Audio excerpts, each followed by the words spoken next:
গতকালকে এখানে অবৈধভাবে বালি পাচার করতে গিয়ে একটি ডাম্পার ধরা পড়ে এবং ধরা পড়ার পর আলিপুরদুয়ারের এক অসাধু রয়্যালটি ব্যবসায়ী যার নাম বুধেন রায়, তিনি কোচবিহার ডিস্ট্রিক্টে বসে উনি রয়্যালটি দিচ্ছিলেন।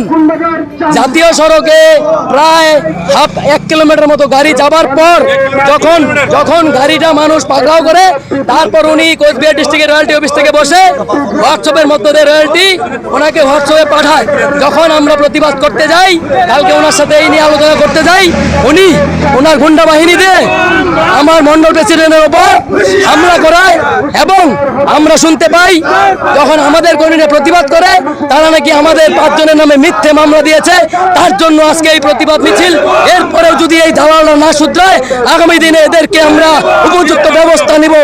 বিগত দিনে এরা তৃণমূলের প্রভাব খাটিয়ে এই এলাকায় ভয়ভীতির পরিবেশ তৈরি করে রেখেছে, এই এলাকার মানুষকে দমিয়ে রাখার চেষ্টা করেছে। কিন্তু আজকে বিজেপি সরকার আসবার পর এখানকার মানুষ অন্যায়ের বিরুদ্ধে, এই দালাল চক্রের বিরুদ্ধে সোচ্চার হয়েছে। আমরা এদেরকে আগামী দিনে উপযুক্ত ব্যবস্থা, আইনি ব্যবস্থার মাধ্যমে এদেরকে আমরা শিক্ষা দেব।